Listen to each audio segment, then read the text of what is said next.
Hello, everyone, and welcome to day 2 of Priscilla's day. Yesterday was a fantastic day, my day 1. I'm on a 3-day, let's call it a 3-day sabbatical. I'm back in my own home, and I'll be here for a total of 3 days with nothing to do but to attend to myself. I had a long, leisurely nap. I think I got up around 11:30 this morning, and it was fantastic. There was no pressure to do anything but just get up, ease out of bed, and do exactly what I wanted to do, which was nothing. If you remember, or if you saw the video from yesterday, I did go to the grocery store and I purchased some groceries, which included eggs, sausage, and creamer. But this morning, I wasn't feeling as if I wanted to cook any eggs. I did cook sausages, and I had my cup of coffee. And that was all that I needed. That was all that I wanted. And now it's mid-afternoon, and I'm still not hungry. But I do realize the importance of eating and nourishing my body. Not because I don't need it, or not because I don't feel like it, but more importantly, it is something that I need to do. I need to nourish my body with food and liquids. So let me talk to you for just a few minutes about liquids, because we tend to overlook the simple things that helps us with the longevity in our lives. Many of you know that I am already 72 and reaching forward to 25 to 35 more years of life ahead of me. And in order for that to happen, I need to take care of this vessel. And that means to give it the nutritional values that it deserves so that it can serve the purpose of taking care of me as I meander through the remainder of my life. I want to share with you, though, something interesting that gave me pause to think about today. A friend of mine's made a phone call, and she said she didn't actually have a purpose for calling, but I was on her mind, so she decided to give me a call. Now, this is someone who I have not talked to perhaps in over 3 years. I can quantify that because my grandson is 3, and I don't believe I've spoken with her before he was born. And so today I was able to share that he is 3, and I also have a 1-year-old granddaughter that I shared that. And if anyone knows anything about me, when it comes to my grandbabies, I can talk about them endlessly. Am I glad that they're at their home right now? Yes, I'm happy that they're at their home, and I'm happy to be at my home because this is my day 2. Do I miss them?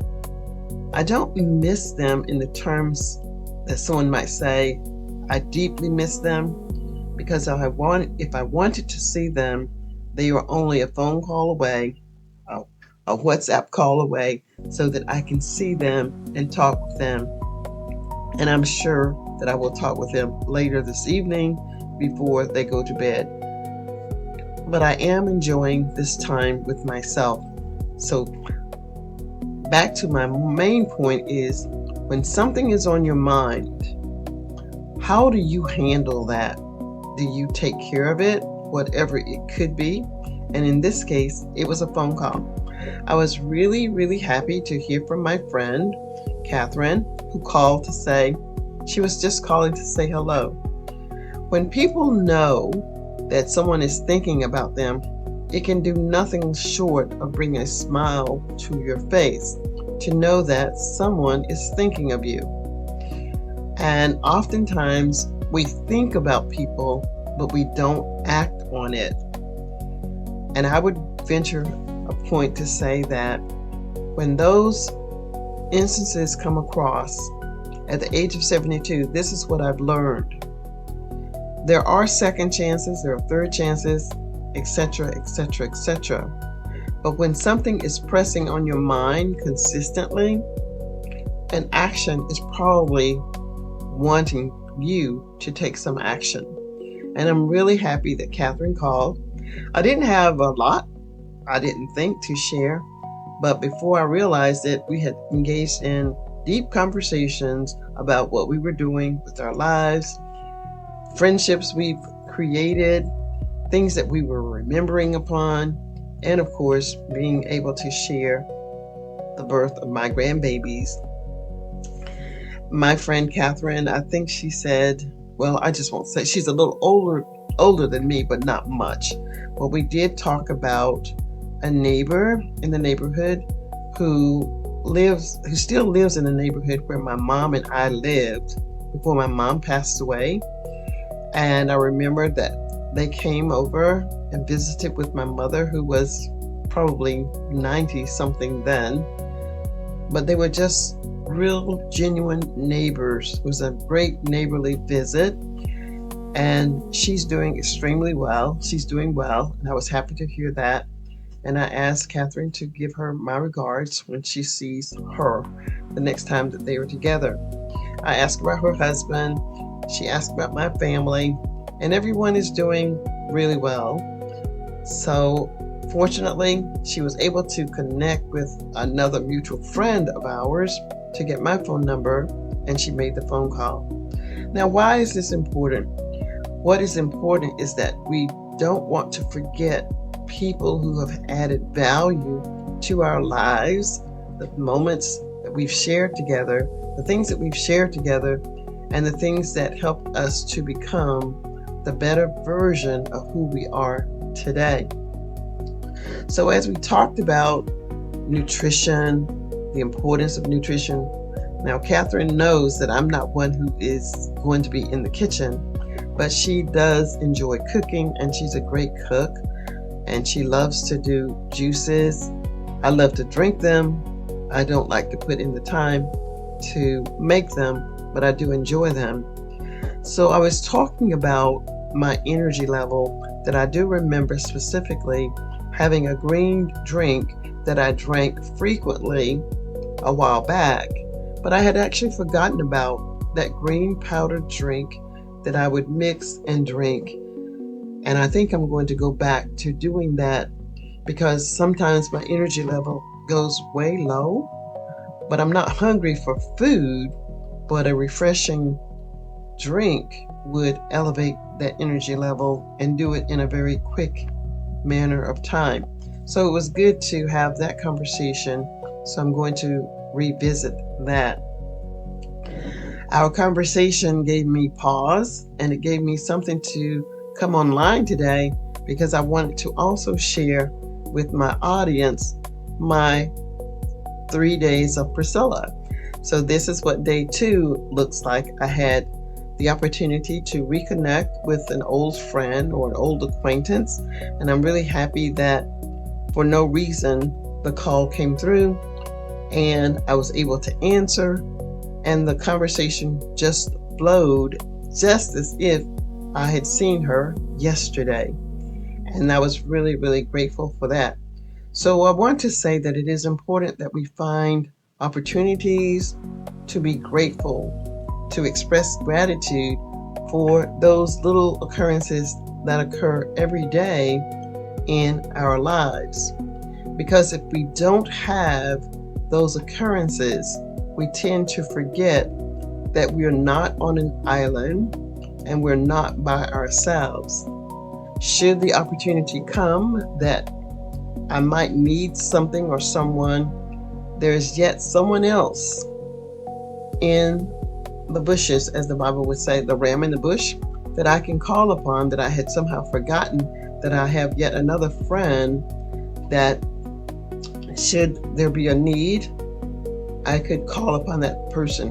But we need to remember to tap into those sources so that we are not forgotten. And I want to say that that's very similar to a YouTube channel. If you want to build a strong community of members, followers, subscribers, viewers, or whatever the case may be, it is important that you nurture your community, because without your without a community, nothing is truly sustainable.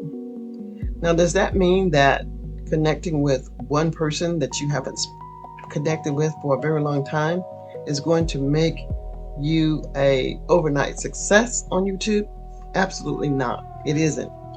But it is that tiny seed that grows into the fluorescent bloom of whatever it is that you are nurturing. So we can think about, you've heard me talk about my patio garden, that all of the seeds that I planted, some of them turned out to be magnificent, especially the tomatoes. Others, I'm still hopeful, but I don't know. I don't know what is going to become of the cucumbers. I don't know if the squash is going to make it. It seems that the squash are struggling, but they fall from the vine. The watermelons, they have the most green branches or leaves, very vibrant, but I haven't seen evidence of a flower on those leaves, something that needs to be pollinated, I believe. But the tomatoes, they have just taken off, and I get about 3 or 4 tomatoes every other day, and I'm really excited about what they are doing. And while this was my first patio garden ever, I'm extremely proud of what it is doing now. So I just want to mention that when you're on YouTube and you're floundering and you don't know what you want to talk about, that's okay. If you're committed to just being on YouTube, just show up and talk about whatever comes to your mind. Now, I had said as soon as I got off the phone that I would go and get some water. So, Catherine, thank you for reminding me that I needed to drink water. I have my water, and I've almost finished the bottle. If you're watching this video today, tomorrow, or whenever you watch it as a replay, and you haven't taken in some water for today, I want you to stop what you're doing and go and get you some water. Or if you can't go and get the water right at this moment, as soon as you can, I want you to stop and get some water. Is there something else that I want to share with you today? I think that is about it. I just wanted to check in to say day 2 is going extremely well on my Priscilla day. And if you could have a day, what would your day be called? What are some things that you would do on your day? What is one thing that you would do on your day? It could possibly be like mine, sleep late, or treat yourself, take yourself out, or just make a phone call. Connect with someone that you haven't spoken with for a long, long time. And sometimes after so much time has passed, you tend to forget that that person is there. So I'm happy that Catherine has connected, and I will share pictures of my grandbabies with her. And I will hope that as I enjoy my life, we both will continue to enjoy the fruits of our labor and be able to share more of ourselves with each other and with others. Thank you so much, everyone who was watching with me today. Again, I'm Priscilla, and this is day 2 of Priscilla's Day. Bye for now.